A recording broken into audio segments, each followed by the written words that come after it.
Salam saudara-saudara, jumpa lagi di dalam pelayanan mimbar GKMI Eklesia. Saudara-saudara yang dikasihi Tuhan, kita akan berdoa meminta pimpinan serta bimbingan Roh Kudus untuk lebih mendalami, memahami, mengenali, dan mengalami firman Tuhan. Kita berdoa.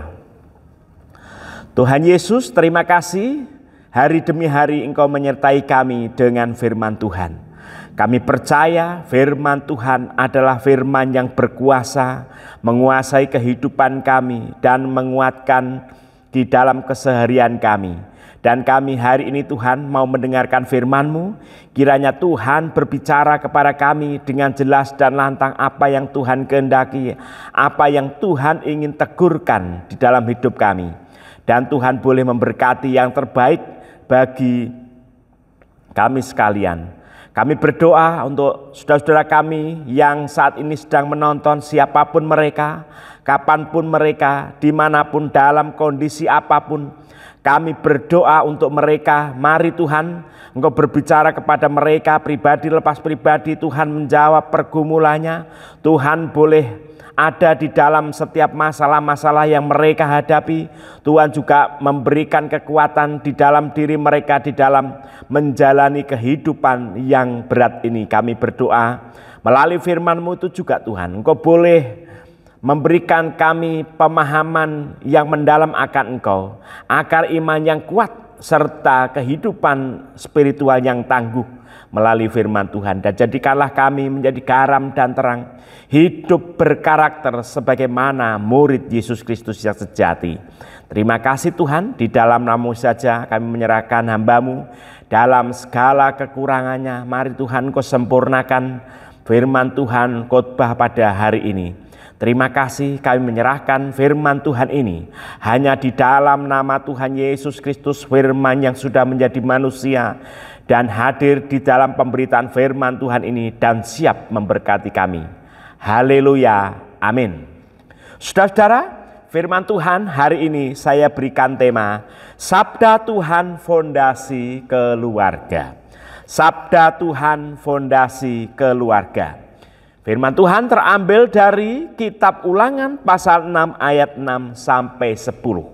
Kitab Ulangan pasal 6 ayat 6 sampai 10. Demikian firman Tuhan. Apa yang kuperintahkan kepadamu pada hari ini, haruslah engkau perhatikan. Haruslah engkau mengajarkannya berulang-ulang kepada anak-anakmu dan membicarakannya apabila engkau duduk di rumahmu, apabila engkau sedang dalam perjalanan, apabila engkau berbaring, dan apabila engkau bangun. Haruslah juga engkau mengingatkannya sebagai tanda pada tanganmu, dan haruslah itu menjadi lambang di dahimu.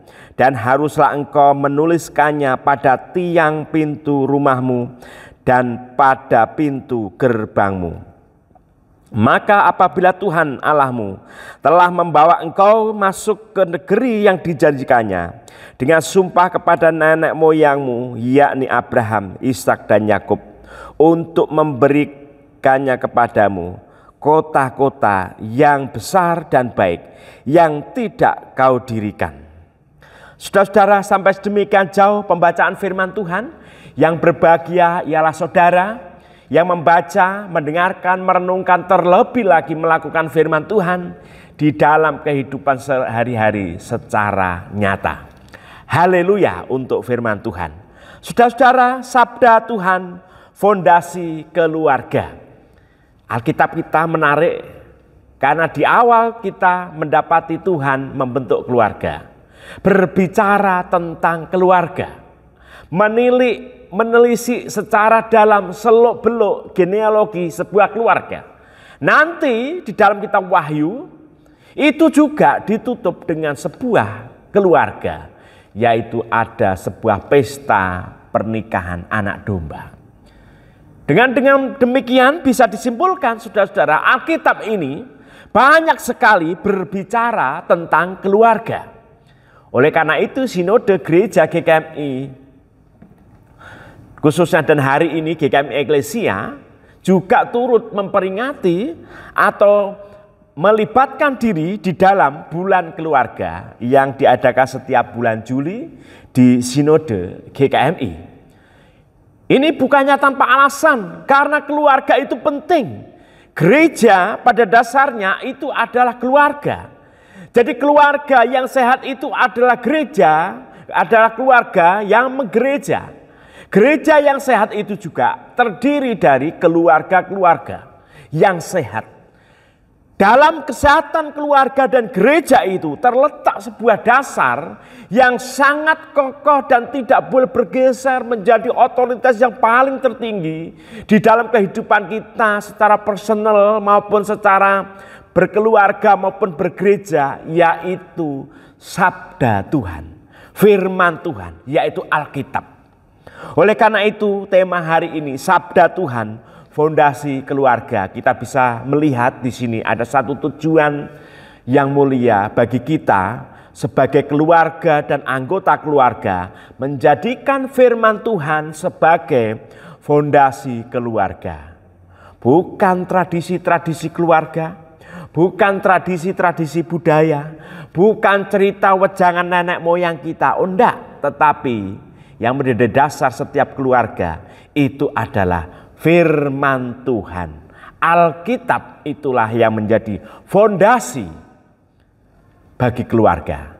Ingat, setiap keluarga yang fondasinya itu bukan firman Tuhan, dia seperti membangun rumah tangga di atas pasir. Tetapi setiap keluarga yang membangun keluarganya di atas sabda firman Tuhan, dia sedang mendirikan rumah tangganya di atas batu karang yang teguh. Ombak, gelombang, badai, apapun tidak menggoyahkan karena dasarnya itu teguh, yaitu firman Tuhan. Nah saudara-saudara, firman Tuhan hari ini mengutip salah satu bagian yang terkenal di dalam kitab Ulangan. Bagaimana firman Tuhan itu, dalam hal ini ada Taurat, menjadi bagian yang sangat penting bagi umat Tuhan, bagi anak-anak Tuhan, bagi orang Israel, bagi gereja hari ini, menempatkan firman Tuhan itu sebagai sebuah pusat yang menjiwai seluruh gerak keluarga dan anggota keluarga, baik di dalam keluarga itu sendiri maupun ketika anggota keluarganya itu keluar dari keluarganya. Yang menjiwai itu adalah firman Tuhan, karena firman Tuhan itu menjadi fondasi bagi setiap orang percaya. Tampaknya banyak keluarga meremehkan arti pentingnya firman Tuhan. Banyak keluarga tidak mendasari atau memandang sebelah mata, atau mungkin lupa, atau memang secara rasional mereka menganggap bahwa enggak ada pentingnya, enggak ada manfaatnya. Buat apa sih menjadikan firman Tuhan sebagai fondasi keseharian sebuah keluarga? Ada loh orang berpikir seperti itu. Tetapi di dalam banyak kesaksian keluarga Kristen, mereka itu yang dikuatkan dalam segala hiruk pikuk masalah, problematika, kesengsaraan, beban pergumulan hidup yang begitu hebat mendera, mereka justru mendapatkan kekuatan dari Alkitab. Saudara, Taurat itu diberikan di mana? Bukan di mall. Bukan di Mesir yang bangunannya begitu luar biasa. Enggak. Bukan saat orang Israel berpesta mengadakan tradisi-tradisi hari raya yang penuh meriah. Enggak. Taurat itu diberikan justru di padang gurun. Di dalam kegersangan, kekeringan padang gurun kehidupan itu. Di dalam padang gurun masalah yang buat kehidupan kita itu serba kering, serba kekurangan, tidak bisa apa-apa. Justru Taurat itu diberikan oleh Tuhan. Dengan demikian Taurat itu yang adalah firman Tuhan menjadi oase, sebuah sumber air yang menyejukkan, menyegarkan di tengah padang gurun itu. Itulah mengapa Taurat itu diberikan berada di dalam padang gurun.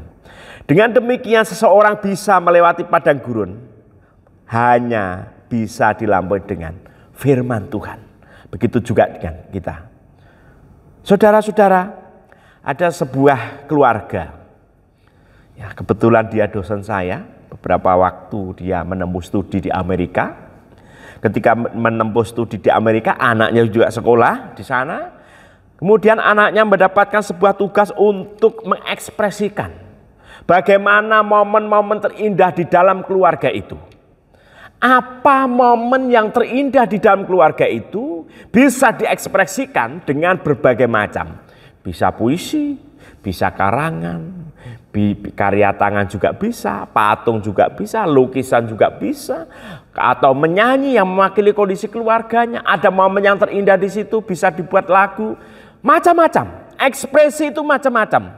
Nah, saudara-saudara, anak ini akhirnya membuat tugas guru itu, dan beberapa waktu kemudian dia mendapatkan pengumuman bahwa anak dosen saya ini mendapatkan juara 1, mendapatkan penghargaan, mendapatkan apresiasi dari sekolah karena hasil karyanya yang merekam momen terindah di dalam keluarganya itu, saudara-saudara, mendapatkan predikat yang terbaik. Lalu kita akan penasaran, kira-kira apa sih yang menjadi ekspresi itu? Saudara, jadi anak ini membuat patung dari lempung gitu ya, dari tanah liat atau clay begitu ya, saudara-saudara, membuat patung. Jadi suami, istri, dia dan adiknya duduk ya di sekitar tempat tidur itu, duduk di situ. Lalu di situ ada Alkitab. Kemudian anak ini tampil di depan kelas, lalu disuruh mempresentasikan. Apa yang dimaksud dengan 4 patung ini yang ada, patung yang unik-unik ini, apa maksudnya? Ada orang tua, ada bapak, ada ibu, ada 2 anak, apa maksudnya? Bisa kamu ceritakan di tengahnya itu kok ada buku apa? Saudara-saudara, anak ini merekam sebuah momen yang sangat indah. Dan kiranya ini juga menjadi inspirasi bagi saudara-saudara. Apa yang terindah? Momen apa yang terindah? Oh, bukan belanja ke mall, bukan. Bukan makan di resto. Bukan flexing. Bukan acara gereja yang begitu luar biasa, enggak. Tetapi dia merekam momen terindah di dalam keluarganya itu ketika mereka itu bersaat teduh. Saudara-saudara, ini luar biasa. Ternyata momen saat teduh itu adalah momen yang terindah bagi anak itu. Dan ini justru membuat orang tuanya itu semakin sadar bahwa ternyata anak kita yang tampaknya tidak tahu apa-apa tentang saat teduh, ternyata mereka menangkap sebuah momen yang indah di dalam kehidupan keluarga. Jadi di sini saja sudah jelas bahwa momen terindah di dalam keluarga itu tidak pernah lepas dari firman Tuhan. Tidak heran kita sebagai orang Kristen harus menjadikan sabda Tuhan itu menjadi fondasi keluarga. Di sini kitab Ulangan dituliskan oleh Musa dan memberikan sebuah perintah bahwa kitab Ulangan ini harus benar-benar menjadi sebuah katekisasi kedua bagi bangsa Israel. Jadi bangsa Israel ketika mereka itu keluar dari tanah Mesir menuju ke Kanaan, ternyata mereka berganti generasi, banyak meninggal di padang gurun selama 40 tahun itu. Dan generasi yang kedua mereka akan memasuki tanah Kanaan. Mereka tampaknya lupa dengan apa yang diberikan Musa pada awalnya karena memang sudah berganti dan mereka tidak mendengar lagi apa yang dikatakan Musa. Tetapi di dalam kitab Ulangan ini, sebelum mereka menyeberang menduduki tanah Kanaan, tanah yang dijanjikan Tuhan kepada Abraham, Ishak dan Yakub itu, mereka harus duduk di tepi sungai. Mereka harus membuka hati, pikiran, telinga mereka untuk menerima katekisasi. Katekisasi yang membekali mereka supaya mereka itu siap untuk memasuki tanah Kanaan. Awal-awal Tuhan tidak berbicara tentang yang macam-macam. Tetapi Tuhan itu memberikan satu wejangan, satu perintah yang harus dilakukan orang-orang Israel, yaitu apa? Menjadikan Taurat Musa itu sebagai prioritas di dalam keluarganya. Jadi perintah ini harus diteruskan dan tradisi Taurat itu harus diteruskan.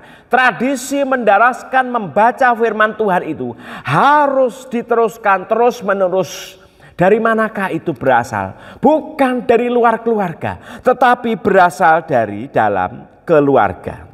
Kalau kita perhatikan di sini jelas saudara-saudara, Tuhan itu mengatakan, apa yang kuperintahkan kepadamu pada hari ini, haruslah engkau perhatikan, haruslah engkau mengajarkannya berulang-ulang kepada anak-anakmu dan membicarakannya apabila engkau duduk di rumahmu. Saudara-saudara, di sini ada anak-anak, berarti mengasumsikan ada bapak ibunya di rumah, berarti mereka itu tinggal di rumah. Jadi di situ ada orang tua, ada anak dan tinggal di rumah. Disitulah rumah tangga, disitulah keluarga. Jadi yang namanya rumah tangga itu tidak disibukkan dengan berbagai macam rumah dan tangga saja. Tetapi rumah tangga itu harus memfokuskan diri, mendasari segala gerak hidup mereka di dalam kehidupan berumah tangga berdasarkan firman Tuhan. Di sini enggak cuma sekali dua kali, berulang-ulang. Dari di sini sebenarnya saudara-saudara bahwa mengajarkan firman Tuhan itu tidak ada istilah kata berhenti.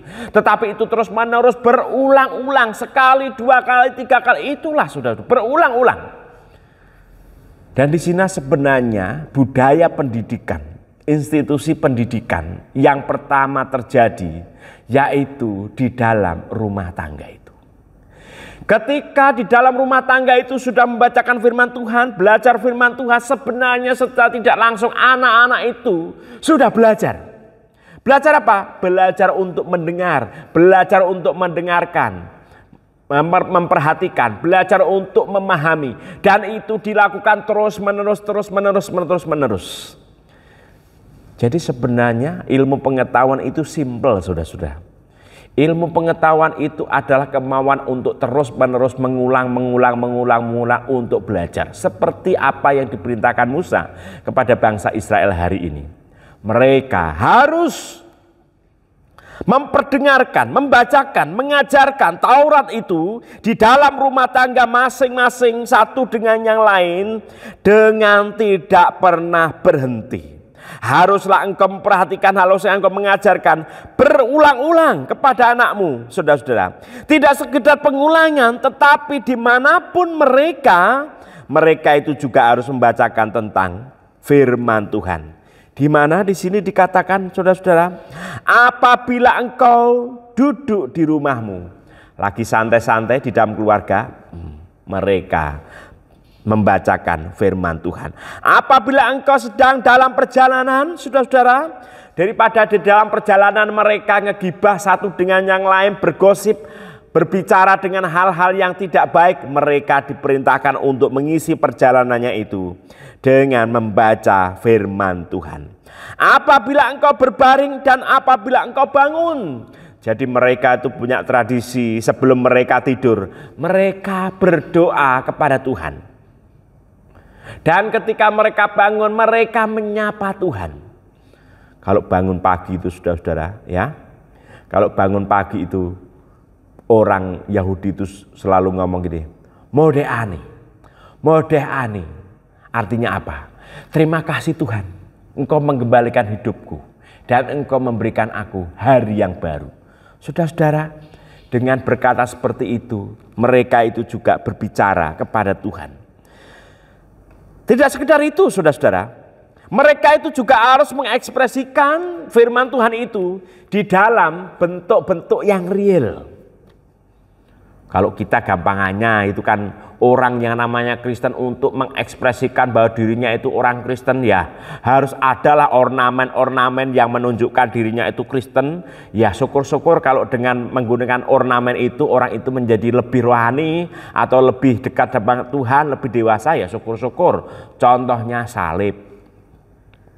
Kan banyak itu orang Kristen yang memakai salib. Ada yang salib kecil, ada salib besar. Di lehernya ada kalungnya dua-duanya ada salibnya. Di kakinya juga ada kalung salib juga. Ya, emas, tangannya juga gelangnya ada kalung, ada salibnya juga. Saudara-saudara, ya itu sebagai ekspresi. Yang agak-agak ekstrim begitu, yang tatonya juga salib, ada juga. Saya pernah melihat seorang tamu itu.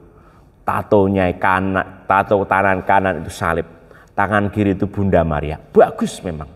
Itu kan ekspresi, saudara-saudara. Oke, itu bisa dilakukan. Tetapi Tuhan itu meminta lebih dari itu, yaitu apa? Melakukan firman Tuhan di dalam keluarga itu dari skop yang paling kecil. Saudara-saudara, biarlah ekspresi-ekspresi itu tidak menjadi sebuah pedoman prioritas, tetapi ekspresi itu sebagai sarana, itu sebagai cara saja, dan tidak harus ada di dalam kehidupan kita. Tuhan juga memerintahkan sebuah ekspresi bagi mereka sebagai pengingat. Apa itu? Haruslah juga engkau mengingatkan sebagai tanda-tanda pada tanganmu, dan haruslah itu menjadi lambang di dahimu. Orang Yahudi yang ortodoks sampai hari ini biasanya di jidatnya sama kakinya, sama tangannya, saudara, di lengannya itu ada satu kotak kayak kotak dadu warnanya hitam, tehilim namanya. Itu isinya doa. Nah, inilah yang dimaksud. Mereka itu menaruh tanda itu di tangan dadanya sebagai sarana mengingat. Dan haruslah engkau menuliskan pada tiang pintu rumahmu dan pada pintu gerbangmu. Jadi setiap pintu rumah orang-orang Yahudi, saudara-saudara, biasanya di situ ada kayu atau plakat besi atau perak begitu, dituliskan beberapa ayat dari firman Tuhan, lalu di situ ditaruh di pintu, ditempel. Setiap yang masuk mereka pegang. Keluar dari rumah berdasarkan doa kepada Tuhan. Begitu juga ketika mereka masuk rumah, bersyukur karena Tuhan memberikan keselamatan ketika berada di luar rumah. Saudara-saudara, rohani ya, mereka begitu intens, mereka begitu komprehensif di dalam menerapkan firman Tuhan. Di dalam keluarga demi keluarga, dan apa yang dijanjikan oleh Tuhan. Kalau sebuah keluarga itu benar-benar meneruskan tradisi Taurat, maka saudara-saudara, Tuhan itu akan memberkati. Jadi kalau keluarga di sini anak, orang tua benar-benar menjadikan firman Tuhan itu menjadi fondasi keluarga, mereka itu akan menjadi sebuah keluarga yang tidak standar-standar saja. Bukan keluarga yang meniru, menjiplak, dipengaruhi oleh dunia itu, tetapi sebuah keluarga yang benar-benar mencerminkan kehidupan Kristen yang sejati. Hidup mereka itu benar-benar berbeda dengan kehidupan duniawi. Dan Tuhan memberikan janji apa yang dijanjikan Tuhan. Maka di sini kita harus kaitkan, kalau orang Israel itu atau kita gereja Tuhan melakukan apa yang diperintahkan oleh firman Tuhan di atas, maka apa janji Tuhan? Apabila Tuhan Allahmu telah membawa engkau masuk ke negeri yang dijanjikannya dengan sumpah kepada nenek moyangmu, yakni Abraham, Ishak dan Yakub, untuk memberikannya kepadamu kota-kota yang besar dan baik, dan tidak kau dirikan. Apa Tuhan lebih detail lagi, katakan ayat 11. Rumah-rumah penuh berisi berbagai-bagai barang baik yang tidak kau isi, sumur-sumur yang tidak kau gali, kebun-kebun anggur dan kebun-kebun zaitun yang tidak kau tanami. Dan apabila engkau makan dan menjadi kenyang, maka berhati-hatilah supaya jangan engkau melupakan Tuhan. Saudara-saudara, Tuhan memberikan berkat-berkat kepada kita kalau kita mendasarkan kehidupan keluarga kita berdasarkan firman Tuhan. Jadi jangan dianggap enteng, jangan diremehkan, jangan disepelekan, jangan menggampangkan. Firman Tuhan itu harus menjiwai kehidupan keluarga kita. Oleh karena itu, kenalilah baik-baik bagaimana kehidupan berkeluarga kita hari ini. Berapa kali kita membaca Alkitab bisa dilihat dan bersama dengan anak-anak. Mungkin kita yang selama ini belum pernah membaca Alkitab di hadapan anak-anak dan di tengah keluarga kita, saudara hari ini dipanggil untuk melakukan. Bacalah firman Tuhan bersama keluargamu. 1 ayat, 2 ayat, 3 ayat, tidak masalah. Enggak perlu satu perikop. 1 ayat, 2 ayat di hadapan keluarga. Dan saudara akan merasakan dampaknya yang luar biasa. Bukan kata saya, tetapi firman Tuhan sendiri mengatakan kalau keluarga itu mendasarkan kehidupan keluarganya itu berdasarkan firman Tuhan, Tuhan memberikan janji-janji, berkat-berkat yang luar biasa bagi kehidupan kita. Saudara, ini menjadi perenungan bagi kita. Satu hal yang perlu kita pahami, tidak ada keluarga yang sempurna. Kita ini manusia pribadi lepas pribadi tidak sempurna. Lalu kita ingin membentuk sebuah keluarga yang sempurna. Tidak mungkin. Tidak ada keluarga yang sempurna. Di Alkitab banyak keluarga-keluarga yang tidak sempurna, tetapi tetap dipakai Tuhan. Intinya saudara-saudara, apabila kita menjadikan sabda Tuhan, fondasi keluarga, kita tetap akan merasa bahagia sekalipun di dalam keadaan keluarga yang tidak sempurna. Percayalah, kita tetap akan merasakan penyertaan Tuhan yang sempurna, keluarga yang sempurna di tengah ketidaksempurnaan. Selama itu ada sabda yang menyertai kita. Amin.